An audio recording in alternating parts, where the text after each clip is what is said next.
out. We've swapped some sides, so Alistair starting off the Cassio band away as well. That much is still the same. So Giants, just as a note, you can see the armband that Giants are wearing, the black armband, out of respect and solidarity. Of course, the events in Barcelona earlier in this week. And as we head into a game 3, Giants will be fully focused now. 1 game away from the LCS. Last draft, see if they can find the same playstyle being on a different side now. Well, clearly Ninjas in Pyjamas have decided they do not want to give the Gnar away, just not have it in the game. So that'll be one of the adaptations that we see. It's back over to Giants for their last ban of this first phase. So far, it's been 2 supports aimed at Sprattel. Here on patch 7.16, it seems to be the flavor thus far. And we continue with the Orianna being banned away. So Ori banned has been banned in all 3 games away from Nagne. Giants putting the focus on that Orianna. Now NIP have the final ban. Will it be the Kalista that we've seen people having that high priority on? Giants did get it in the last game and it looked good. We've got the Zac still available. Didn't see him last time around. But this is likely to mean that Taliyah is going to be there if NIP want to take it for Nagne, which could be the matchup that they want. Yeah, Maokai banned away, so Gilius will have to find himself a new friend in the jungle. Now, what do Giants pick first? Do they maybe... Is it even feasible they would grab the Taliyah away in a first pick? Is that even valuable? I don't think so. I don't think so, because I think Jiizuke will be confident enough playing up against it. Taliyah, I imagine, will be last pick of phase 1 for NIP. Giants here have the option for the Kalista. The Zac is there as well for Gilius. Last second pickup, it's the Jarvan. Okay, so Jarvan, a flex pick. You can obviously put it in the jungle, which would facilitate the engage out of Gilius, give him good early game pathing. Could also be the top lane matchup for Ruin into Profit, depending on what gets... Elise was open, though. Yeah? Ah, Kalista and then the Elise. So now Ninjas have definitely got some early game power for HeaQ to try and snowball this team ahead. We'll see if maybe they can do that. So now the Caitlyn, likely to be a pick for Minitroupax he could look towards. Tristana would be another one. Caitlyn, of course, had nerfs on 7.16 that reduced some of her mid-game damage. Tristana doesn't suffer for that, but still has been such a big pick for Minitroupax. So he takes it, no bones about that one in the second rotation. And now are they going to round out their bottom lane on this, or are they going to take a jungler and confirm where that Jarvan's going? Will they go the Janna route, looking for some of that disengage potential? Will they go towards the Rakan that is not banned for once in this series? Or will they look for a jungler for Gilius? Because if they do lock Gragas here, a Taliyah pick out of NIP would give Giants the ability to ban some of the particularly difficult matchups for Jarvan. And that's not a Taliyah, but it will push the lane as hard as NIP possibly can. Okay, so it looks like NIP have kind of doubled down here on some of their early game potential. Kalista will still be able to contest a lot of objectives and do damage in the later stages of the game. But if you're NIP right now, Stretch, what do you round this comp out with? Do you go all in on the early and try to snowball? They may pick up the Rumble as a team fighting presence. I think if they don't, they will be lacking in later game AP, or not necessarily later game, but just in general. You've got the Elise as one source of AP, but you need a little bit more on top of that. Otherwise, Giants could just build such a tanky front line to deny any kind of AD champions coming through. All right, well, Giants say see you later, alligator. They do not want to give Profit a chance to try and get that push on early up in the top lane. NIP, it's back over to them for their last ban of this game. 10 seconds still remaining on the clock. So NIP, where else will they go with this? The Echo is a matchup that we've seen picked by Jiizuke quite a lot. The Kassadin was in the last game, but the Blitzcrank has been banned actually by both teams so far in this series. Neither support ran it in the regular split. That's the interesting thing. So it's because it is pretty good in into that Kalista if you can actually land the hook. Giants really gunning for Profit, though, once again. So not only do they ban the Renekton, but the Rumble is gone as well. So I'm curious to see what he ends up doing up in the top side against this Jarvan. You should see that maybe being locked in last, to be honest. Jax filled out with support here. Jax is a matchup that will scale, but would be full AD. NIP opting for disengage here, so Jax would also give them the split push option. That is the other half of that. Camille not banned for once. May find herself picked up here, but look, Giants looking at support. Lulu would give them good shielding later on in the game, decent push alongside the Caitlyn, although obviously both had their push nerfed at different patches throughout this season. Mid lane pickup now, what are we looking for? Mid game, an early game focus would be more beneficial since you're going later game with the Caitlyn. Oh, but that's way late game with team fighting. This is a pick I've been expecting people to pick up a little in some of the matchups. Now that a lot of the mid lane matchups have been nerfed, but this is not one of them. That's an interesting one. Well, so you said Nagne is going to be able to push all day. I think that might be your answer to that. Well, the thing is, Viktor can stop the push coming when you've got that upgraded Hex core, so that you have the laser attachment for his E that explodes. Now, the thing about it is, it's later on into the game that that'll come. I wonder whether the Lucian will have already had the impact there. Get this Elise working in the middle lane with the Lucian. A lot of kill threat on a Viktor. Elise forced the flash early and re-gank him, but that's likely to be one area Shook might go. The other would be top lane. Camille locked in, as mentioned, for Profit. If you can get the Camille rolling, maybe you can control the top side of the map too. Yeah, and it's not something Profit's actually gotten his hands on, but remember, this is the first game, or the first series he'll be playing on patch 7.16 here on the stage in Berlin. But if Profit can get ahead enough early on, push Ruin back in, get himself a few kills, we've seen what he can output. We've asked the question and had our answer twice. Is it enough for him to carry? No. But he's got one more chance to make that happen. And NIP have doubled down on the early game pressure. We'll see where Shook goes. Up top, in mid. Probably just hold the line down on the bottom side, but Nico the Pico, a lot of question marks that we have to see if they are answered as he shakes hands with Andre going off the stage, and Giants Gaming on the cusp of pushing themselves straight forward into that winner's match. One series to decide the next team in the European LCS. NIP in this matchup have a lot more of a solid early game focus. Giants have some pretty catastrophic late game damage when they get there with a Viktor and a Caitlyn. It'll be up to Ruin, Gilius, and Jactroll to kind of hold the line for Giants, as you put it. A lot of earlier on in the matchup, and then NIP, it's on them to kind of take control of the early game. I want to see how this game plays out. Interesting one. Only one game separates these teams from next week's fate. A win for Giants puts them a series away from the LCS up against Schalke. Whereas a win for NIP would hold them on in this series, take them to a 2-1, maybe start building towards the always difficult reverse sweep. That's the only option for them in this series now. Yeah, well, they need to be able to survive. You do not want to get swept in the promotion tournament coming down from the LCS. And for Giants Gaming, the adaptability that they have shown has been impressive. A slow, crushing game one. Similar start in game two. Ended up turning into one massive, quickly rolling snowball. And now they've gone all in on that later game.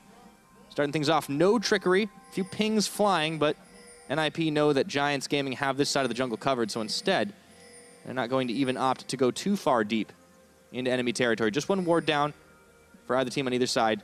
Typical stock standard. I'm making the big prediction here, Pyra. Are you ready? Are you ready? Tell me, what is it? Sprattel's going to win the race. Unless there's a significant laning advantage that Giants pick up. Because Sprattel's running gold runes, Jactroll is not. I mean, that's kind of an unfair advantage, isn't it? Nah, it's fine.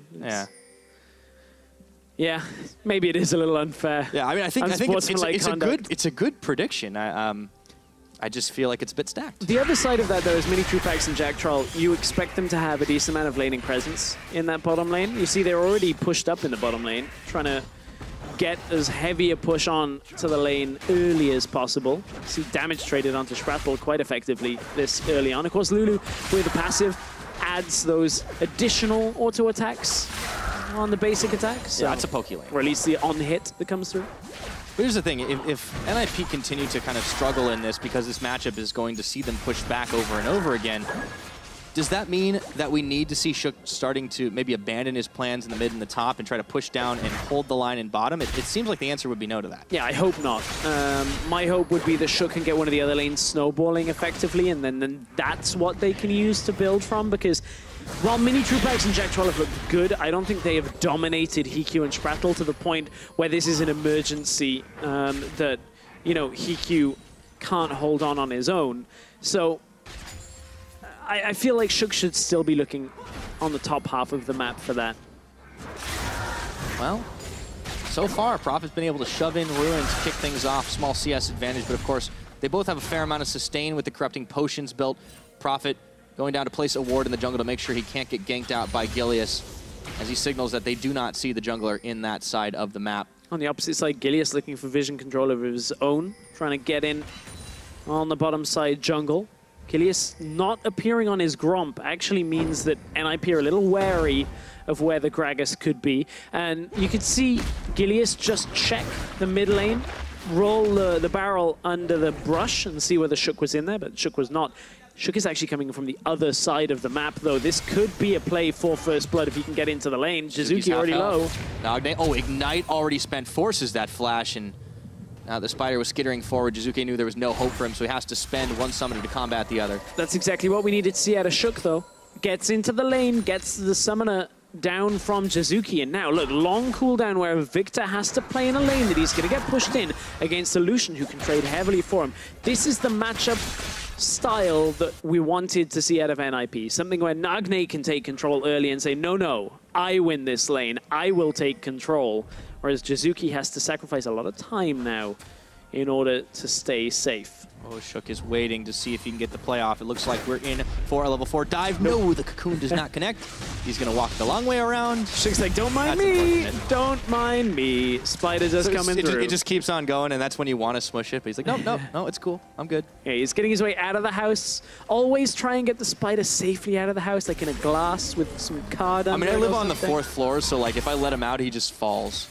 I can't really do that. Yeah, that's kind of bad. That's not good. But still, you got to try and be humane about it, Pyra. I try. Nothing humane about that one, though. Shook was trying to go for the kill onto Ruin, and he knew it. Minitroupax and Jactroll holding once again on the bottom side. So, despite the fact that it's all about the late game for Giants, this matchup for the time being will definitely go their way. But for NIP, you know, it is early game. That is the way we've seen them get leads quite a lot. But it's a race against the clock. You're 2 games down against Giants. You double down on this early game pressure. When is that timer going to run out?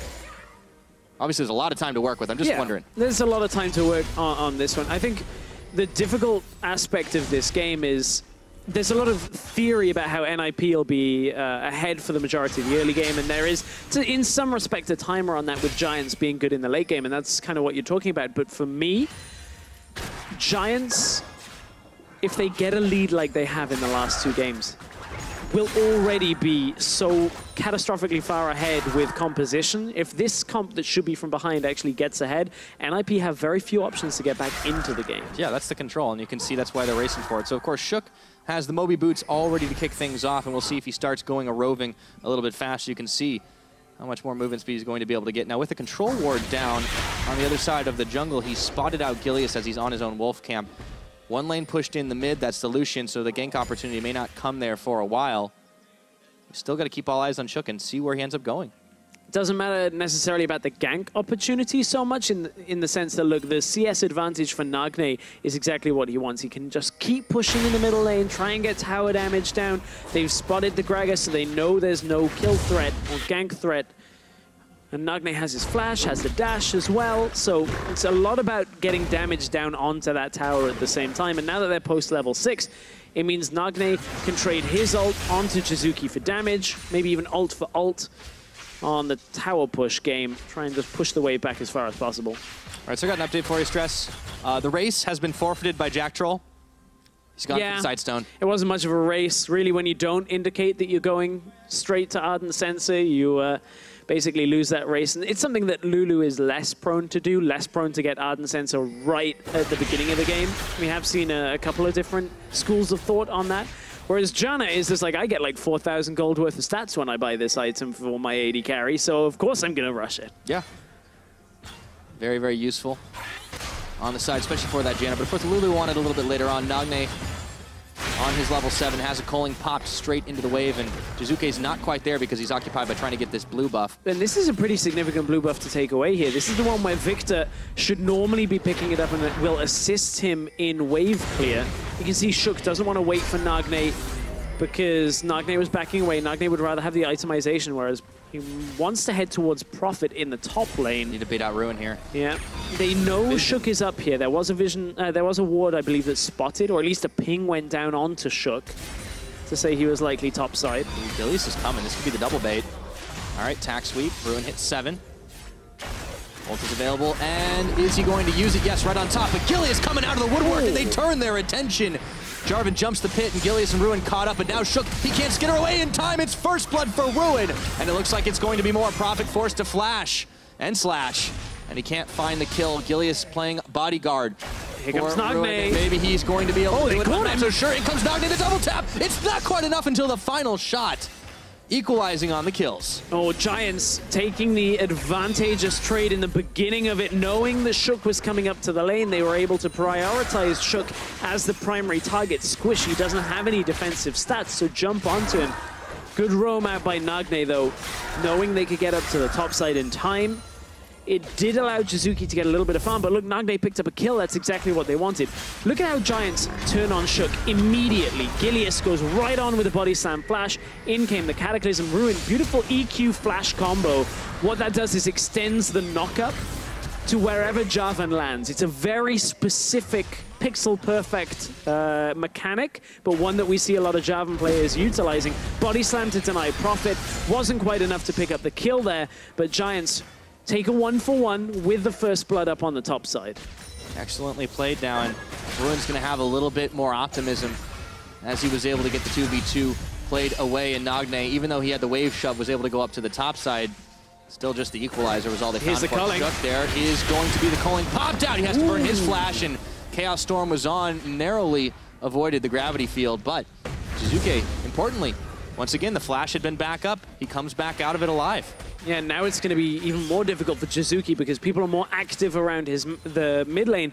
He has to be careful for Prophet roaming. There's a teleport available. He's not backing. Yeah, he's not backing because he needs to save the wave for now. And that's why Gilius walks into the lane for him. You could see Ruin on his way down too. Yeah, it looks like both junglers pretty much keeping tabs on each other constantly. Nagne dashes forward, but unfortunately doesn't find any more shots. Yeah, Nagne dashes forward because he knows Jiizuke is recalling, and it would have been a 3 versus 2. Prophet had roamed down as well. We haven't really checked into this bottom lane matchup too much. Minitroupax misses the combo and is down 12 CS currently in this matchup. Minitroupax maybe having a little bit more trouble. However, it's worth remembering the Giants, very contrary to the last couple of games, have built a comp specifically for making that late game happen. And NIP, right, you know, they have a gold lead, but it's slim. It's built primarily off farming. They didn't even get the first blood. Yeah, and that's where Giants, with this composition that they've built, will have the emphasis in the late game, especially the Lulu on top of it. Like, Lulu can bully people around in a laning phase, can push out, but look, Minitroupax and Jactroll know their strongest point is going to be later on in the game. That's when they'll have a big advantage over this Kalista and Janna. And remember, Minitroupax played the Caitlyn in the first game. 5 items, just destroyed everybody. Slowly, too. That's the thing. He just consistently sending shots flying. And Giants have played this very patiently.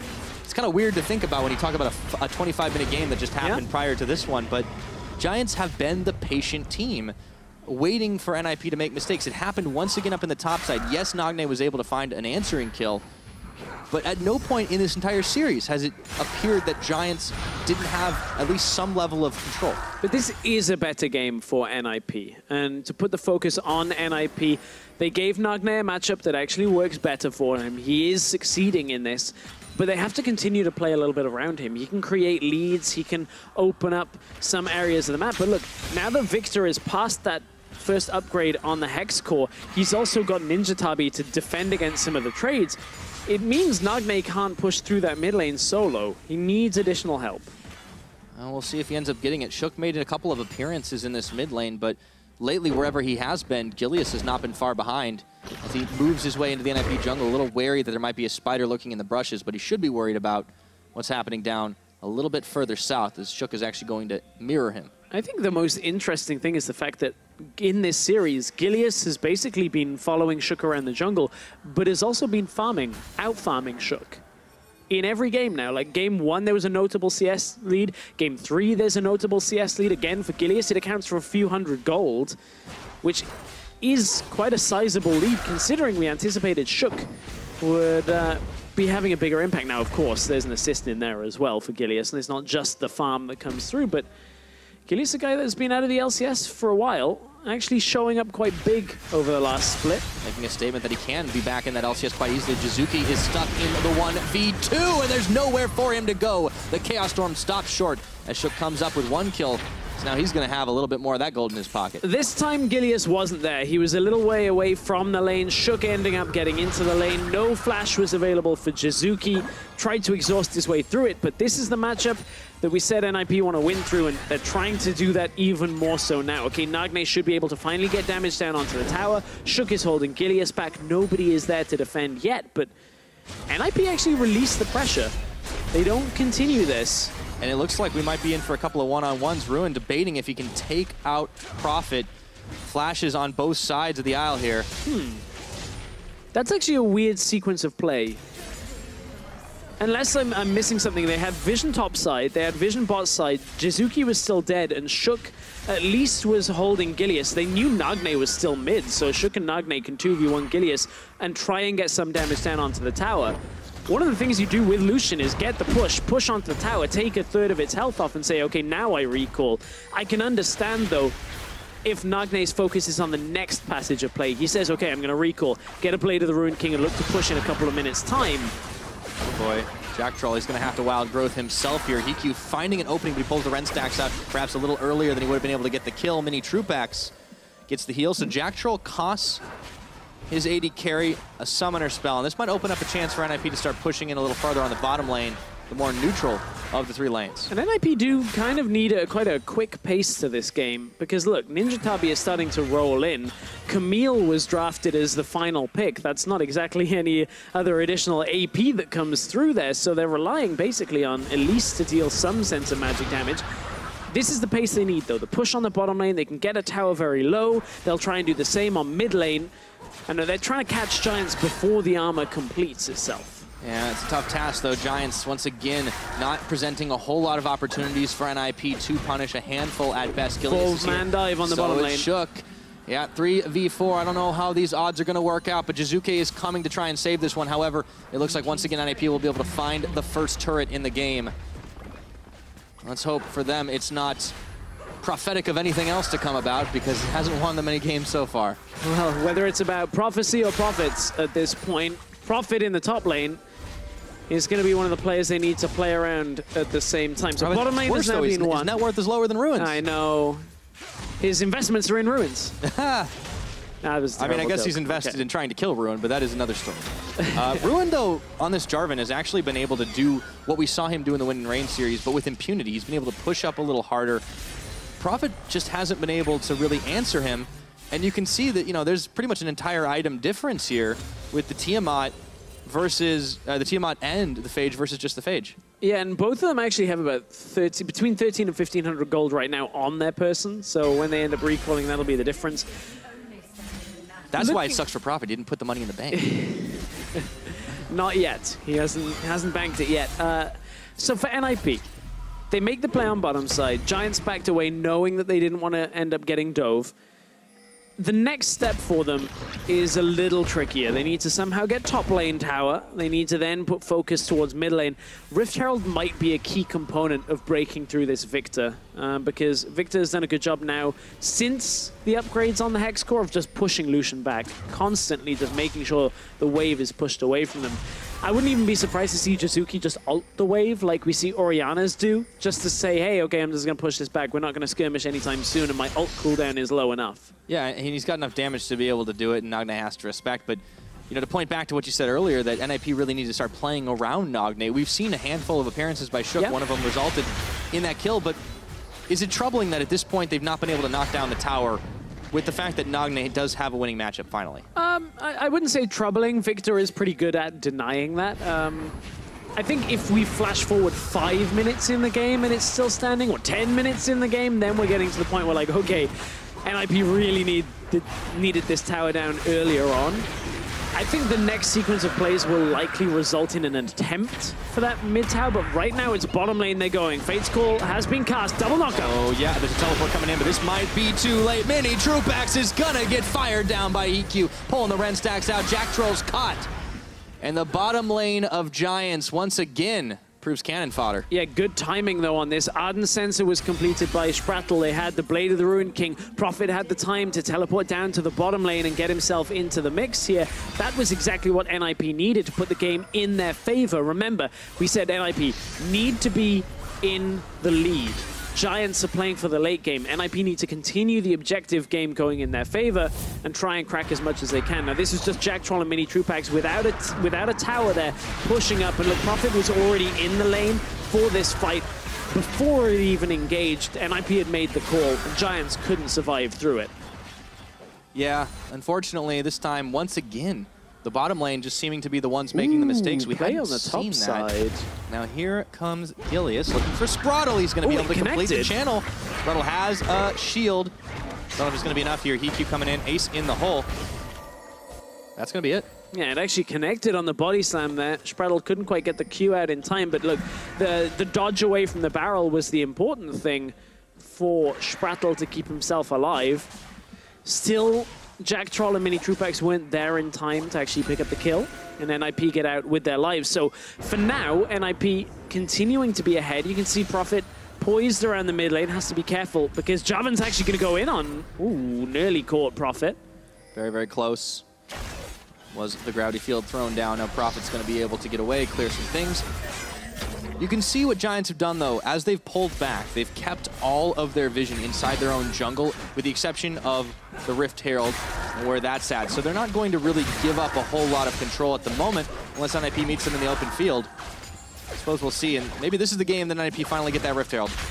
Maybe this is a game where they do, but Pyra, Stress. We're looking at HeaQ, and then we can look at his items. Ah!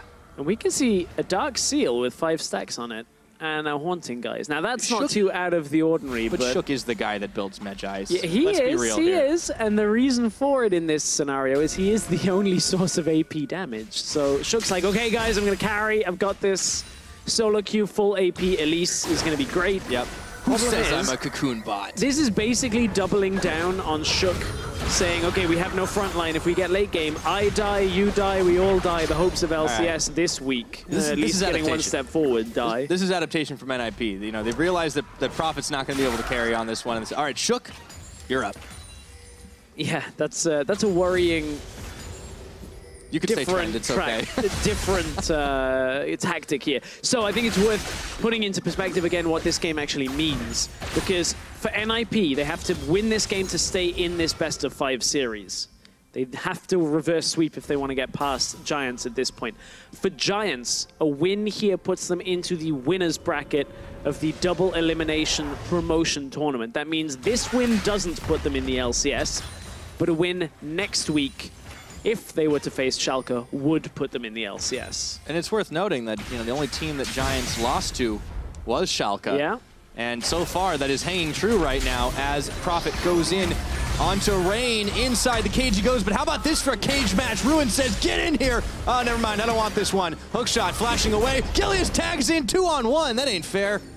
Not fair on that one. Just put as many cages as you can. Believe it or not, Devin, there was a type of match with multiple cages. I believe it. You're going to tell me exactly what it is. War Games. It was great. There were 3 cages. Everything was brilliant. We need 1 more cage. Maybe it's the gravity field from Jiizuke that'll line up as a Venn diagram in this setting. But look, I don't think we're going to get there because NIP are actually just doing a good job of snowballing this game forward. They're getting more towers. They still have the option to crack that mid tower at one point, but Baron is the thing that is now available. It's not the Rift Herald anymore. Yeah, Sprattel just standing there. I got scared for a second. I'm like, wait, he's got a Kalista. He's okay. Didn't even need to flash. And he knew. All right, so now that the dust has settled a little bit, NIP, there's still a pretty solid gold lead for them. It's 2 towers, of course, 2-0 with the 4 kills that they have, and that's all contributing to that 5,000 or just below gold lead. Giants struggling to try and respond. They have been able to push back NIP for the time being, but it's still the NIP full swing all around this map. Vision being controlled, the Baron pit pretty much lit up like a Christmas tree. But Giants do have some of that vision themselves. They do. Giants have good control, at least around the entrances to the Baron area, but so do NIP. Look, control wards on the catwalks. Both teams have vision at this point, and we're still playing a waiting game for Giants to get back into it. Yeah, I mean, it's definitely going to take a little bit more time if they are going to be able to solve this one out. But it is worth calling back to other performances we've seen. Minitroupax on this comfortable Caitlyn pick when he had 3 items in game number 1. Well, he's 2 of the 3 items that he needs to be to make that happen. He was just mowing down people on this Caitlyn. Jiizuke is still going to be able to hold waves, and Ruin has had a pretty good performance. Now we'll see if Gilius is able to hang on as well as the wild growth comes out, and what was that burst damage? Jiizuke looking for more. The Monsoon comes in, but it was a short-lived one. And now Giants fighting the chase, and HeaQ, he has the heal, or he has the shield, I should say. Giants turn that fight in their favor, but nobody's dead just yet. HeaQ out of the action. Giants have been very quick to look for a Baron off plays like this if it had resulted in kills, but look, Prophet snuck in through the side, took that mid tower that we've been talking about for a long time, and as long as NIP don't lose anybody here and don't all recall at the same time, Giants shouldn't have too many more options in order to win at least this sequence of the game, which would keep NIP in the lead. Remember, Janna can shield the tower, but they go once more looking for HeaQ. They got HeaQ. It's Ruin who gets the final shot on the Dragon Strike, and now they're turning right back to the mid-tier 1. Giants looking to try and swim this Giants in their favor. The Baron Pit is calling, Stress, at 24 minutes. HeaQ is going to need to hustle to get into this one. But down on the bottom. Prophet is trying to just push through as well. HeaQ is going to get there in time to be able to look for a steal. This could be the overstay from Giants. They're going to back away. They're actually not fully committing. I say that as they go back to the Baron. A little bit of a miscommunication, or at least split communication. Oh, Minitroupax getting low, but they turn it on HeaQ. There's no more smite available, and now Prophet's going to be able to fire down the final shot onto the AD carry of Giants, and the rest are falling. Gilius trying to run for his life. Nagne with the double kill. Prophet looking for a third on the tack sweep, and he gets 2. And NIP have no smite, but have no worries. NIP ace Giants for the first time in this series. 25 minutes into game 3. NIP finally building themselves into a game. They have a significant lead right now. Going to be over 8,000 gold at the point that this Baron falls, and NIP are in such a commanding position in this game. Add a little bit more onto that Baron power play, and we'll have to start recalibrating our scouter stress. NIP at 25 minutes.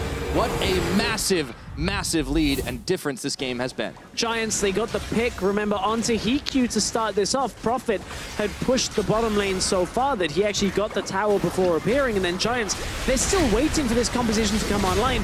HeaQ lands the cocoon. Minitroupax drops low enough off the damage that HeaQ can provide. The Prophet just jumps on him with the ultimatum and is able to just take him out. From there, Giants have no further damage, and NIP just walk through the fight. Now they have the Baron buff.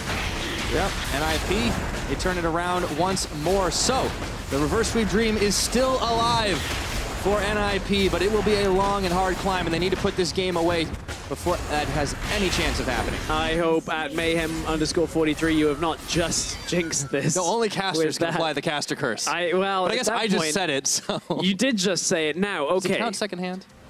I guess. NIP at this point have enough to close the game with the Baron buff. Look, Nagne can push up on the top side, but he's not running teleport. Prophet doesn't have his teleport on the bottom side, and when we were in a situation like this in previous games, Giants, remember, they made a mistake, got caught out, and slowed the game. Giants have a very good late game team fighting team, but they are not quite there yet. 2 items only on the Caitlyn, 2 items on the Viktor. They need at least another item on top of this to get to the point we're talking about. Clock is ticking, but NIP find themselves in a comfortable position for the time being, and I have to eat my words from earlier. Prophet, now that he's got some kills under his belt, he is giving Ruin so much trouble as this base is going to be broken open with the empowered auto attack. Precision protocol indeed. Ruin at half of his health bar right now. It's a level advantage still in favor of Prophet, and there's no response here for Giants. This inhibitor looks like it's going to be free. Yeah, Ruin just cannot trade against him. Giants slow to react towards the bottom lane here. Jiizuke on a Viktor can't clear Baron minions fast enough. He can clear the back line, but the front line, remember the increased resistance to magic at that point. Now Jiizuke tries to trade against Nagne. He just loses it. Oh! Nagne, 4-0-4, and Jiizuke is not found, and neither is that tower in the middle, as Giants losing on every lane of this game.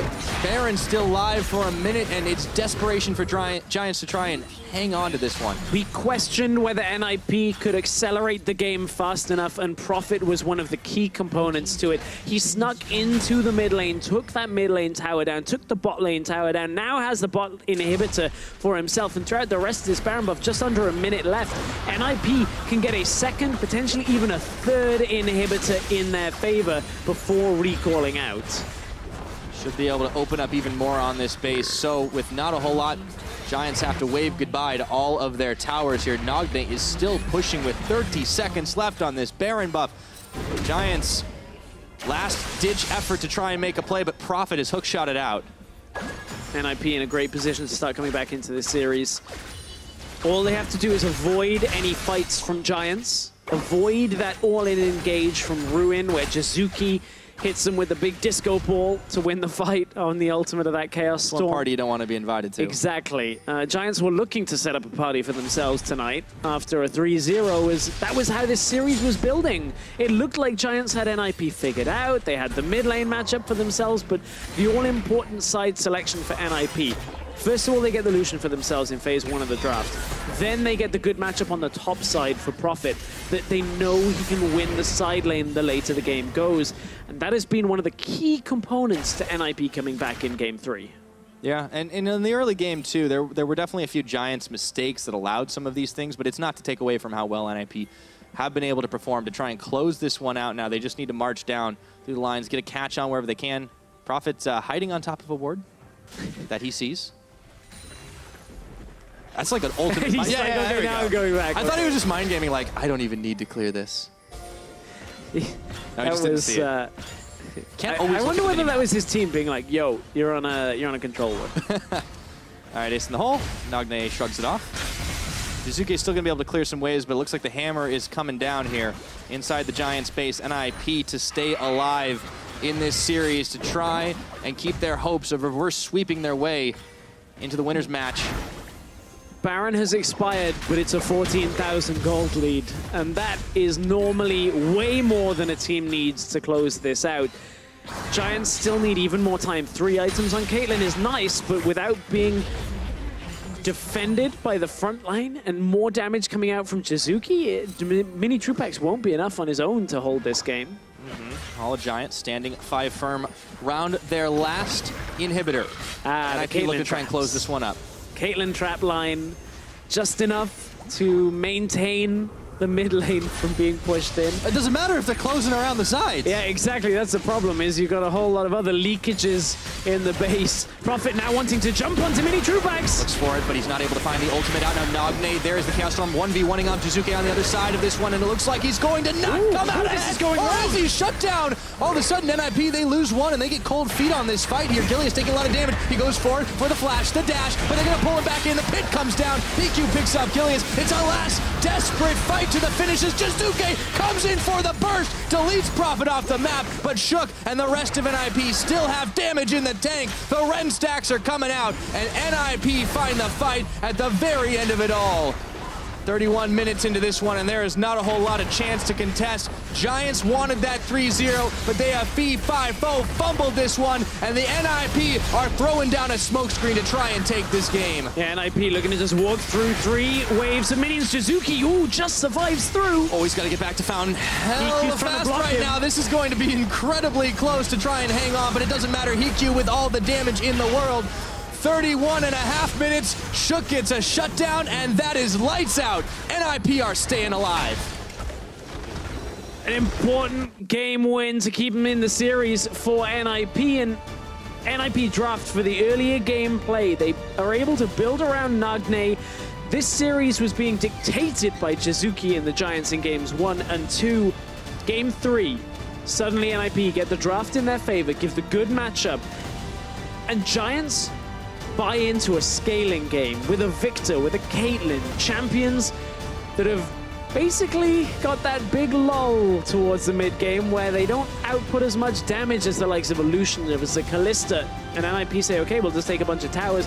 Prophet, instrumental in this win, getting the mid tower, getting the bot tower, and Giants committing to the Baron. Was that the one mistake that NIP were able to turn back around? very similar to game 1 when the shoe was on the opposite foot. Yeah, seems like we've seen quite a lot of blue side base today. And NIP staying alive have to be a relieving thing to see that all happen, and overwhelming in the early game to close it out 31 minutes later on the clock. But for Giants, they varied a little bit, maybe experimented more than they needed to. We'll see if they go back to trying for a little bit more of a balanced composition in game 4. I feel like Giants will just look for the lanes for themselves. Is Giants with the side selection in game 4. They'll just go, okay, we'll pick a winning top, we'll pick a winning mid, we'll take matchups that we can do, and hopefully we'll be right back to it. Of course, game 4 is not something Giants were expecting to be in a position to play after game 2. So now you have to go into the mental aspect of this. Giants now have to settle themselves. A lot of the time, they were always playing from ahead, and that is no longer the case, at least from game 3. They may be broken on that. We'll see how their draft plays out as we go later, but NIP looking a lot better in game 3. That's the NIP we wanted to see. Yeah, and it's not just a glimmer of it. It's what we saw against Fnatic, being able to do a lot and just at all stages of the game, continually forcing the fights, getting the plays. I love that HeaQ felt like he could go all in on the damage, because that's what they needed, and it worked. Yeah, didn't get to the point where that front line was all that important. We want to take a look at the turning point of the game. At this point, this is where Giants attempt the Baron. They just had a pick on HeaQ, remember, and they're looking to make the play. Prophet has already got that mid tower and now joins the fight. And this is one of the drawbacks of Minitroupax on this Caitlyn. It's why Prophet has this Camille, is you get onto the Caitlyn, the Lulu was already dead, couldn't keep Caitlyn alive, and from there they just walk right through the rest of the fight. As NIP ended up going back towards the Baron after the first ace they finally scored against Giants. Yeah, that was where Prophet picked up all 3 of those kills that he then used to pretty much shove in the rest of Giants down in the bottom. And, you know, give him some serious credit. There's a reason they picked it for him. He was able to shine on it. And we haven't really seen him play this Camille in the summer split at all.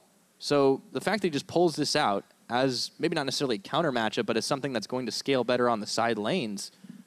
I mean, NIP, it looks like they've been holding out on us. That's the thing, is I feel like Ruin has had a lot of these champions that he hasn't had the opportunity to play or hasn't needed to play.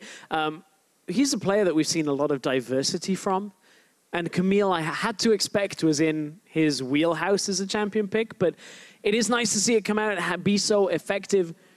I think NIP can look to draft like this possibly in subsequent games. Maybe not first picking the Kalista, but that would then leave it available for Giants. But NIP, this seems to suit them a lot better when they can play around Nagne being the proactive player in the middle lane rather than being in a losing matchup where he can't create pressure. Yeah, and we spent a lot of the series setting up a lot of talk about Minitroupax especially and comparing him to HeaQ, but I feel like the series has really been all about the mid laners and to some extent the top. That matchup, Nagne really got to shine, really got to continually shove things in, and he got more attention from HeaQ, I think, than he got in the first couple games. Yeah. And it really made the difference. He did. And to speak about Minitroupax, who you mentioned in the middle there, he had such a difficult time because Camille, every single fight was like, okay, I'm just gonna cage you in, and then everyone else is out. Yeah. Yep. Well, you know all about the cage matches for sure. Now, NIP, they take an impressive game off of Giants to stay alive in the series. Find out if this is the start of the reverse sweep after the break. You won't want to miss game